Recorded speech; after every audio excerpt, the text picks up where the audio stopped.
ঘুম চোখে ধরফর করে উঠে বসলো ঝর্ণা। কটা বাজে মোবাইলে সময়টা দেখলো, ভোর 4টে। এত বছর হয়ে গেছে তবু মনে মনে বলে, ওহ 4টে বাজে, এখনও 1 ঘন্টা ঘুমোনো যাবে। তারপর জল খেয়ে আবার ঘুমিয়ে পড়ে। ভোর 5টায় উঠতে হতো ওকে রোজ। উঠে প্রথমেই সদর দরজায় জল ছেটানো, ঘর ঝাড় দেওয়া, রান্নাঘর মোছা, তারপর স্নান সেরে কাপড় ছেড়ে সকলের জন্য চা জলখাবার বানানো। এই রকমই নিয়ম ছিল ঝর্ণার শ্বশুরবাড়ির।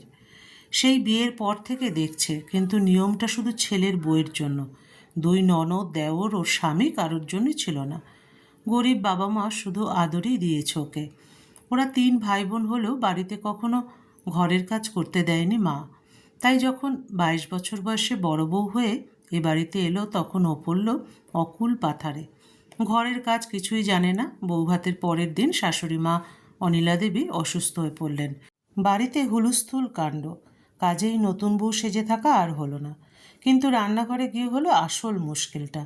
মাসি শাশুড়ি ডাকলেন, বৌমা তুমি মা একটু ময়দাটা মেখে দাও, আমি তরকারিটা বসিয়ে দিই, তারপর লুচিগুলো ভেজে নেব। এতজন লোক তো একা হাতে পারবো না। ঝর্ণা বাধ্য মেয়ের মতো ঘাড় নেড়ে হ্যাঁ তো বলল, কিন্তু কতটা ময়দায় কতটা জল দেও কিছুই জানে না। গামলাতে ময়দা ঢেলে দিলেন মাসি শাশুড়ি। তারপর যা হলো তার গল্প এখনও শুনতে হয় ঝর্ণাকে। মাকে কিছুই শিখিয়ে পাঠায়নি, চেঁচিয়ে উঠলেন শাশুড়ি মা। ছাড় না দিদি, ছোট মেয়ে, তোর কাছে সব শিখে যাবে রিয়া রিমির মতো। পরিস্থিতি সামলাতে চেষ্টা করেন মাসি শাশুড়ি। পর কি কখনো আপন হয় রে, নাকি এক গাছের ছাল আর এক গাছে লাগে রে বোন আমার। বাঁকা উত্তর অনিলা দেবীর। জানো মা, একেবারে কাদা কাদা সিন্নির মতো। হি হি করে হেসে গড়িয়ে পড়ল দুই ননদ রিয়া আর রিমি। চোখ ফেটে জল আসছিল ঝর্ণার। সবচাইতে বেশি অভিমান হচ্ছিল মায়ের ওপর। কেন শেখায়নি কিছু ওর মা ওকে? দরজার পেছনে এক মাথা ঘোমটা টেনে লুকিয়ে দাঁড়িয়েছিল ও। মায়ের পেট থেকে কেউ শিখে আসে না, সবাইকেই শিখতে হয়। কেউ আগে শেখে, কেউ পরে। শেখার কোনো বয়স নেই রে মা। ঝর্ণা ঘুরে দেখল শ্বশুরমশাই দাঁড়িয়ে আছেন পাশে। বাবা! আর কিছু বলতে পারল না ঝর্ণা, ঝরঝর করে কেঁদে ফেলল। সেদিন শ্বশুরমশাইয়ের বলা কথাগুলো আজও মনে আছে ঝর্ণার। শ্বশুরমশাইয়ের কথা মনে হলেই আজও মনটা খুশি হয়ে ওঠে আর চোখে জল চলে আসে ঝর্ণার। বেশি দিন বাঁচেননি মানুষটা, কিন্তু যে কটা দিন ছিলেন অনেক কিছু শিখিয়ে গেছেন ওকে। ঠিক বুঝতে পারতেন ঝর্ণার মন খারাপ বা কোনো সমস্যা হয়েছে। চুপি চুপি এসে ওকে নিজের মতো একটা সমাধান বলে দিতেন। আর যদি কোনো সমাধান না থাকতো, তাহলে একটা মজার গল্প শুনিয়ে ওর মনটা ভালো করে দিতেন। এক অসমবয়সী বন্ধু। ঝর্ণার কেমন একটা জেদ চেপে গিয়েছিল। ওকে নিজেকে প্রমাণ করতেই হবে। দাঁতে দাঁত চেপে লড়ে গিয়েছিল ও।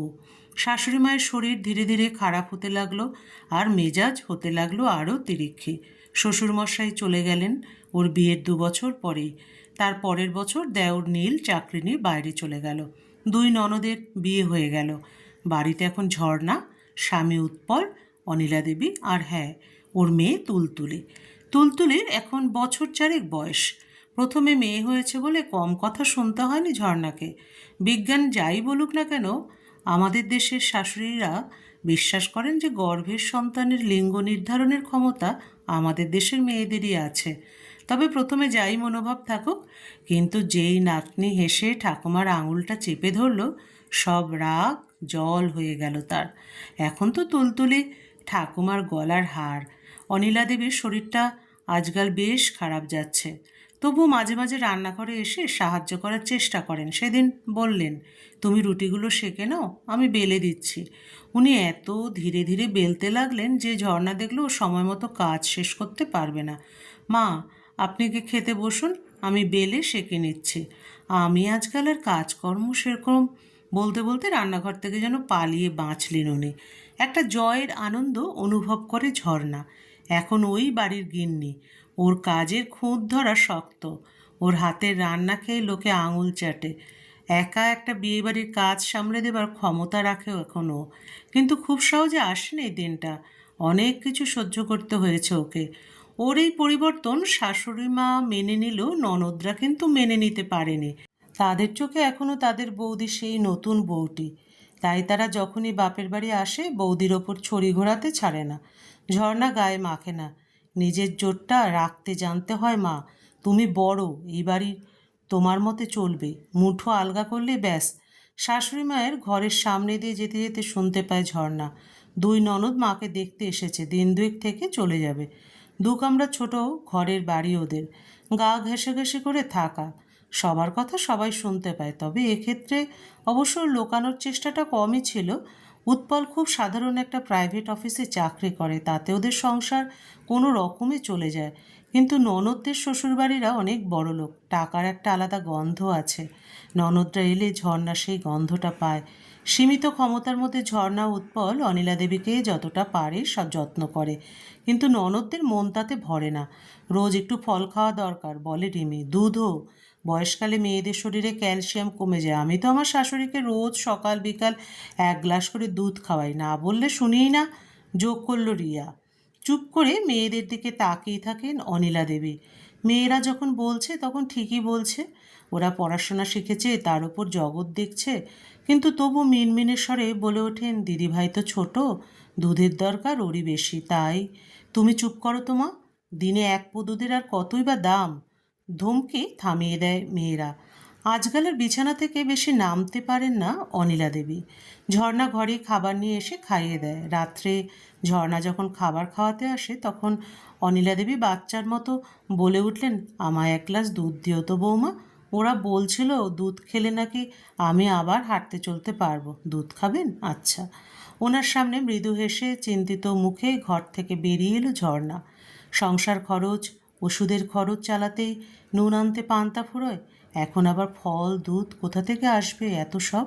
ননদরা লঙ্কায় আগুনটি লাগিয়ে এখন দুই বোনে মিলে নিউ মার্কেট গেছে বাজার করতে। তা মায়ের জন্য 2টো আপেল 2টো লেবু কিনে আনলেই তো পারে, মনে মনে ভাবে ঝর্ণা। তুলতুলির দুধ থেকে একটু দুধ কাপে ঢেলে তাতে চিনি মিশিয়ে নিয়ে গিয়ে দিল ঝর্ণা নীলা দেবীকে। দুধ দেখে ওনার একগাল হাসে। দুধটা খেয়ে বাচ্চা মেয়ের মতো ঘুমিয়ে পড়লেন উনি। দুই ননদ ফিরল প্রায় রাত 10টায়। অনেক জিনিস কিনেছে, সেই ঝর্ণাকে জানিয়ে দিল যে ওরা খাবে না, কারণ হোটেল থেকে খেয়ে এসেছে। ঝর্ণা ব্যস্ত হয়ে পড়ল সব রান্না ফ্রিজে ঢোকাতে। দুই ননদ গেল মায়ের সঙ্গে দেখা করতে। মিনিট খানেকের মধ্যেই দুজন মুখে কাপড় চাপা দিয়ে চিৎকার করতে করতে রান্নাঘরে পৌঁছে গেল। বৌদি, তুমি শিগগির চলো, দেখো মা কী করেছে। ঝর্ণা ঘরে গিয়ে দেখে শাশুড়ি মা বিছানাতে। দুধটা বোধহয় সহ্য হয়নি, দুর্গন্ধে ঘরে টেকা দায়। দুই ননদ মুখে কাপড় চাপা দিয়ে বাইরেই দাঁড়িয়ে। ওদের মুখের ওপর দরজাটা বন্ধ করে দিয়ে ঘুরে দাঁড়িয়ে ঝর্ণা দেখে মাথা নিচু করে কুঁকড়ে বসে আছেন অনিলা দেবী। আয়া রাখার ক্ষমতা নেই বলে ঝর্ণাকে এসব সামলাতে হয়। ওনাকে পরিষ্কার করে পাউডার মাখে ঝর্ণা বলল, মা এবার আপনি নিজের মেয়েদের সাথে গল্প করুন। কাঁপা কাঁপা হাতে ঝর্ণার হাতটা চেপে ধরে সজল চোখে অনিলা দেবী বলে উঠলেন, তুই আমার মেয়েরে মা। ওরা এখন পর পর কি কখনো আপন হয়? ওরা এ বাড়ির অতিথি। ঝর্ণার চোখ দুটো জলে ভরে উঠল। এত বছর পর আজ যেন শাশুড়ি অন্য রূপ দেখতে পেল। অনিলা দেবীর গায়ে হাত বুলিয়ে দিয়ে বলল, মা আপনি শুধু আমার শাশুড়ি নন, আমার নিজের মায়ের মতোই। দরজার বাইরে দাঁড়িয়ে দু ননদ সব কিছু শুনছিল। তাদের মুখে আর কোনো কথা নেই। সত্যি এতদিনে ঝর্ণা শুধু এই বাড়ির গিন্নি নয়, অনিলা দেবীর সত্যিকারের মেয়ে হয়ে উঠেছে। গল্পের সমাপ্তি এখানেই।